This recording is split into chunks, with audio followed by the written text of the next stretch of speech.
네, 오늘 3월 31일 수요일입니다. 지금 우리가 고난주간을 지나가고 있습니다. 우리 먼저 한번 공동기도 제목으로 기도하는 시간 갖도록 하겠습니다. 기도하시겠습니다. 홍석화 집사의 암을 치료해 주십시오. 배옥준 집사의 뇌졸중을 치료해 주십시오. 언어가 회복되고 오른쪽 팔다리에 힘이 생겨나도록 해 주십시오. 과한나 집사의 허리를 치료해 주십시오. 고나자 집사가 다시 걷도록 해 주십시오. 청승 형제 어머니의 암을 치료해 주십시오. 오기선 어린이가 회복이 잘 되게 해 주십시오. 강봉 장로의 임파선 암을 치료해 주십시오. 김경수 집사의 당뇨를 치료해 주십시오. 우한 폐렴으로부터 우리를 지켜주십시오. 예수님의 이름으로 기도합니다. 아멘. 아멘. 오늘 본문의 말씀은 마태복음 27장 11절에서 26절까지 말씀입니다.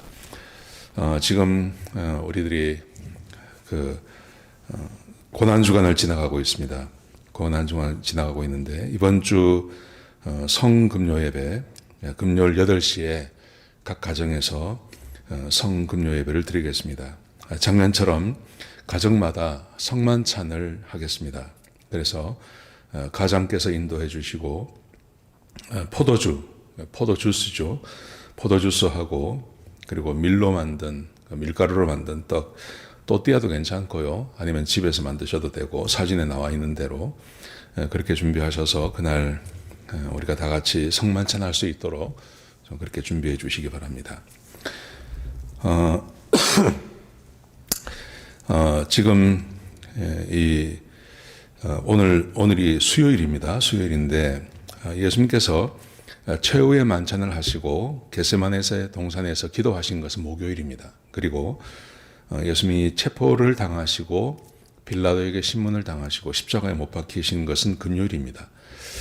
그래서 오늘 이 사건과 내일 사건, 이것은 사실은 금요일에 있었던 그 사건을 지금 다루고 있는 것입니다. 자, 오늘 예수님께서 신문을 당하시는데요. 신문을 당하시는 것에는 몇 가지 특징이 있습니다. 그 특징은 사람마다 드러나는 특징이 있는데 그 특징을 같이 한번 보시겠습니다. 예수님께서는 빌라도의 법정에 서셨을 때 예수님께서는 자신을 변호하지 않습니다. 전혀 변호를 하지 않습니다. 11절에 보시면 총독이 묻습니다. 네가 유대인의 왕이냐? 그렇게 묻습니다. 그러자 예수님께서 옳다. 너의 말이 옳다. 이렇게 대답을 하십니다. 그리고 12절에 보면 예수님께서는 대제사장이나 장로들의 고발에 대해서 아무 말도 하지 않습니다. 지금 빌라도의 법정에 섰으면 자기가 억울한 것 혹은 자기가 하지 않은 것에 대해서 이야기를 하면 그러면 변명하면 됩니다. 변호를 하면 되는 거죠. 그런데 예수님께서 전혀 그렇게 하지 않습니다. 그러니까 13절에 보시면 빌라도가 이렇게 묻습니다. 그들이 대제사장들과 장로들을 말하는 거죠. 그들이 너를 고발하는 것을 듣지 못했느냐? 네가 지금 이런 일을 당하는데 이것에 대해서 변호를 해야 되지 않냐? 이렇게 이제 묻는 거죠. 근데 예수님께서 대답하지 않습니다. 아무 대답도 하지 않습니다. 왜 그렇게 하셨냐 하면 예수님께서는 자기의 죽음을 스스로 선택해 나가시는 겁니다. 누구에 의해서 죽임을 당한다든지 누구에 의해서 살아난다든지 하는 게 아닙니다. 예수님은 온 세상의 주인이시기 때문에 자신의 죽음과 자신의 부활을 스스로 선택해 나가시는 것이죠. 그래서 예수님께서 아무 말 하지 않습니다. 근데 빌라도가 왜 이걸 묻냐 하면 빌라도가 알고 있는 겁니다. 이제 밑에 나오면 그런 말이 나오는데요. 빌라도는 예수님께 죄가 없다는 거 알고 있습니다. 그래서 묻는 겁니다. 그래서 만약에 예수님께서 여기서 자기의 무죄를 주장하신다든지 아니면 대제사장들과 장로들이 주장하는 것이 잘못되었다는 것을 말씀하시면 얼마든지 풀어줄 수 있는 겁니다. 그래서 지금 이 빌라도가 이렇게 묻는 겁니다. 근데 예수님께서는 한 말씀도 하지 않습니다. 변호하지 않습니다. 변명도 하지 아니하시고 자기 변호도 하지 않습니다. 왜냐하면 예수님께서 십자가에 못 박혀 죽으시기로 결정하셨기 때문에 그렇습니다. 자, 두 번째 빌라도를 보십시오. 빌라도는 예수님께 죄가 없다는 거 알고 있었습니다. 자, 보세요. 그래서 15절에 보면 명절이 되어지면 총독이 백성의 청원을 받아들여서 재수한 사람을 풀어주는 관례가 있었습니다. 그 관례가 있다고 말합니다. 근데 거기에 바라바라는 자가 있었습니다. 이 바라바는 우리말로 하면 뭐 독립군 같은 그런 사람입니다. 그래서 이제 바라바와 예수님 두 사람을 이제 놓고 빌라도가 묻습니다. 내가 너희에게 누구를 놓아주랴? 묻습니다. 바라바를 놓아주랴? 예수님을 놓아주랴? 그렇게 묻습니다. 이렇게 묻는 이유는 뭐냐 하면 18절에 보면 빌라도가 이렇게 질문하는 이유를 이렇게 설명을 했습니다. 대제사장들과 그리고 장로들이 예수님을 시기해서 죽이려고 넘겨준 것을 알았다고 이야기했습니다. 이게 어떤 의미를 갖는 거냐 하면 빌라도는 예수님께 죄가 없다는 걸 알고 있었다는 거죠. 빌라도는 이미 알고 있었던 것입니다. 예수님께 죄가 없다는 걸 알고 있었습니다. 그래서 그리고 또 예수님께서 백성들에게 인기가 많다는 것도 알고 있었습니다. 시기하여라는 말이 그 말이거든요. 대제사장이나 장로들보다 예수님이 백성들에게 더 인기가 있다는 것을 이 빌라도가 알고 있었습니다. 그래서 빌라도가 이렇게 말을 하면 당연히 백성은 예수님을 선택할 거라고 생각했습니다. 예수님을 십자가에 못 박는 것은 전체 백성의 뜻이 아닙니다. 이것은 종교 지도자들, 그때 바리새인들, 사두개인들, 서기관들, 장로들, 대제사장 이런 사람들의 뜻이지 전체 백성의 뜻이 아니었습니다. 그래서 빌라도가 그렇게 한 것입니다. 자, 근데 19절에 보면 빌라도의 아내의 이야기가 나옵니다. 그 아내가 사람을 보내어서 이렇게 말을 합니다. 저 옳은 사람에 대해서 관여하지 마십시오. 저 옳은 사람이라고 이야기하죠. 그러니까 이 빌라도도 그렇고 빌라도의 아내도 부인도 그렇고 예수님의 소문을 다 듣고 있는 겁니다. 저 옳은 사람, 죄가 없는 사람이라는 걸 알고 있는 겁니다. 그러면서 이렇게 말합니다. 아무 상관하지 않은데 내가 어젯밤에 꿈에 저 사람 때문에 애를 많이 썼습니다. 그러니까 뭔가 좋지 않은 꿈을 꿨다는 거죠. 그래서 절대 관여하지 말라 이렇게 부탁을 합니다. 자, 그런데 이제 그래서 당연히 이 빌라도는 예수님을 풀어줄 거라고 생각했던 것입니다. 빌라도는 예수님의 무죄라는 걸 알고 있었습니다. 자, 그런데 문제는 백성입니다.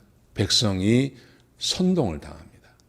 자, 20절에 보시면 대제사장과 장로들이 백성을 선동합니다. 백성을 선동해서 바라바는 놓아주고 예수는 십자가에 못 박으라고 백성을 선동했습니다.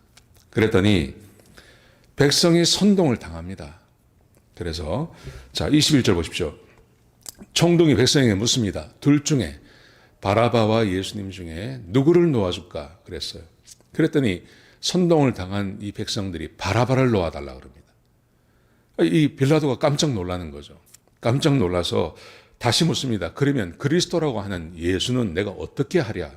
이게 어떤 말이냐 하면 너희가 지금까지 백성이 유대인들이 예수를 그리스도라고 말하지 않았느냐. 그러니까 빌라도가 그리스도라고 하는 예수라는 말을 쓰거든요.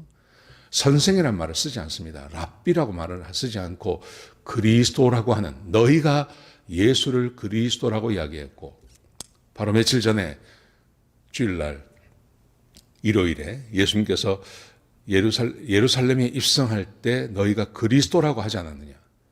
근데 그 그리스도라고 하는 예수는 내가 어떻게 할까 하고 묻는 것입니다. 그랬더니 놀랍게도 백성들이 이렇게 말합니다.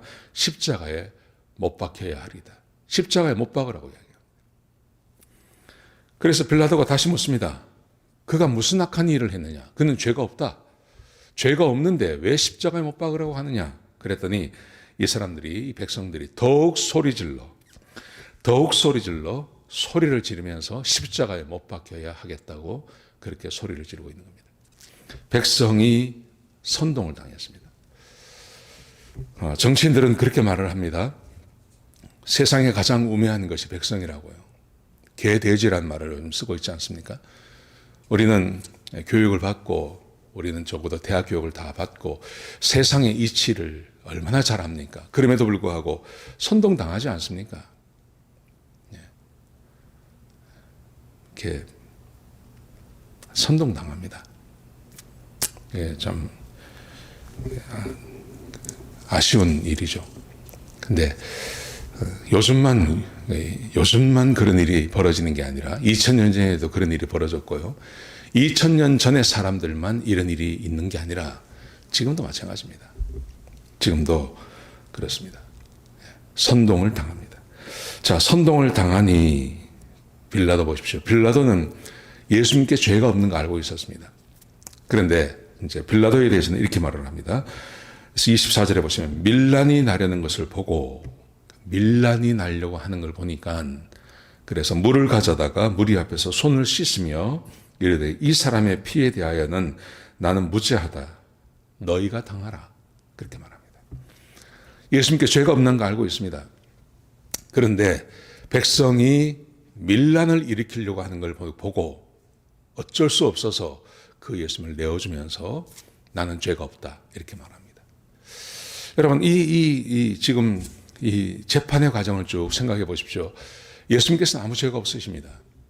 빌라도 재판장이 예수님께 죄가 없다는 거 알고 있습니다. 대제사장들과 서기관들이 예수님을 시기해서, 백성을 시기해, 백성에게 인기 있는 것을 시기해서 넘겨주었다는 것도 알고 있습니다. 그래서 빌라도가 예수님을 놓아주려고 백성에게 직접 호소를 했습니다.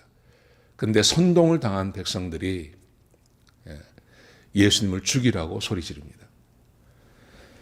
예수님이 죄가 없다는 거 알고 있음에도 불구하고 그 예수님을 밀란이 나려는 것, 자기 책임을 회피하기 위해서, 밀란이 나려는 걸 막기 위해서 예수님을 사람들이 원하는 대로 죽임으로 넘깁니다. 공정한 게 하나도 없습니다. 예수님의 십자가의 죽음은 공정하지 않았습니다.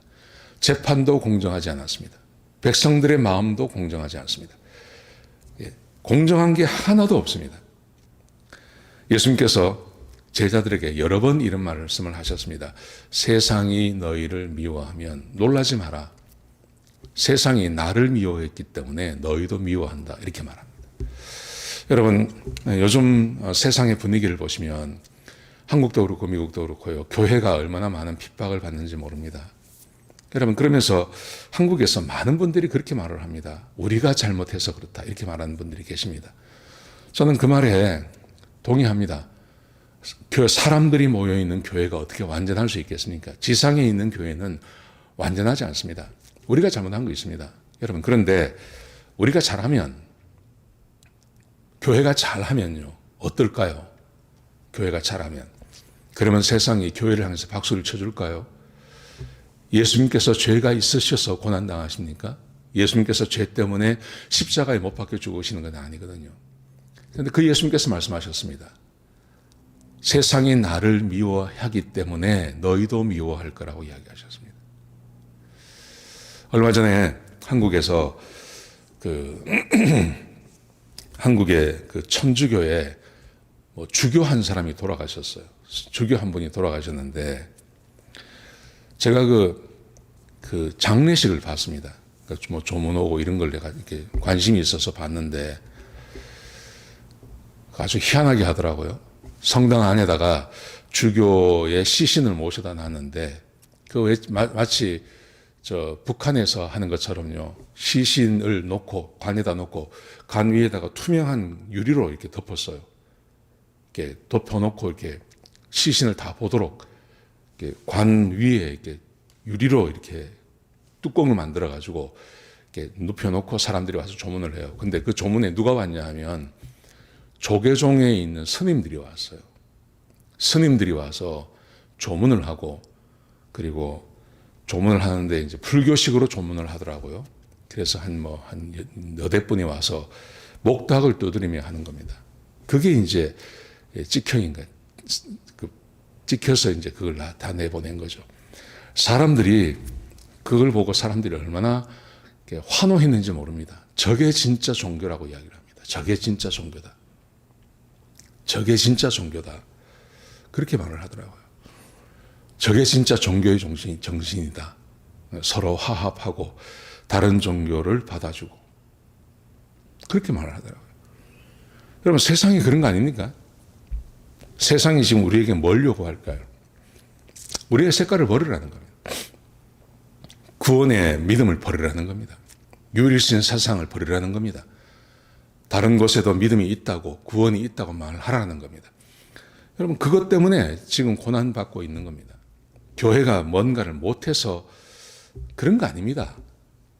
교회가 잘못을 해서 그런 거 아니라고 생각합니다.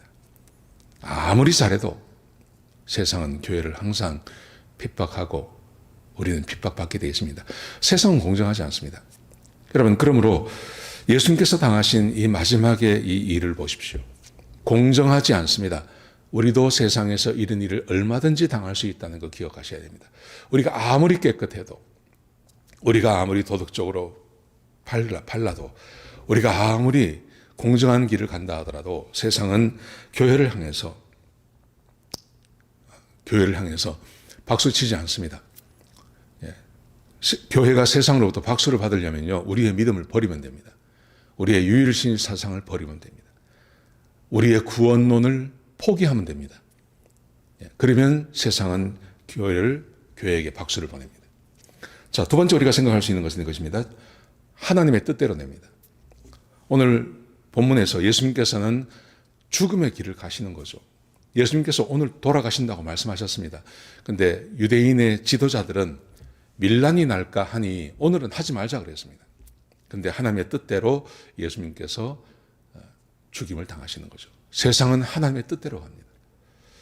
세상은 하나님의 교회를 반대하지만 세상은 하나님의 뜻대로 가는 것입니다. 그러므로 우리 교회는, 우리 믿는 사람들은 하나님의 뜻에 순종하며 그 하나님의 뜻을 따라 사는 것입니다. 이게 가장 옳은 길입니다. 세상이 아무리 반대를 한다 하더라도, 세상에서 고난을 받고 세상이 우리에게 좋은 말을 하지 않는다 하더라도 우리는 하나님의 말씀에 순종하며 가는 것이 맞습니다. 그 길이 예수님께서 가셨던 길이고 우리가 가야 할 길임을 기억하시기 바랍니다. 우리 같이 한번 기도하시겠습니다. 아버지 하나님, 예수님께서 고난당하셨습니다. 예수님께서 공정하지 않은 재판 가운데 예수님께서 십자가에 못 박히십니다. 그럼에도 불구하고 예수님께서 그 길을 가셨던 것은 하나님께서 선택하신 길이었기 때문입니다. 우리도 이런 길을 가게 하여 주옵소서. 세상에서 박수받고 세상에서 인정받으려고 하지 않고 하나님께서 정하신 그 길을 가는, 그래서 세상에서 손가락질 받고 세상으로부터 비난받는 교회가 되게 하여 주옵소서. 우리 성도들의 믿음도 그런 믿음이 되게 하여 주옵소서. 하나님 감사합니다. 예수님의 귀하신 이름으로 간절히 기도드렸습니다. 아멘.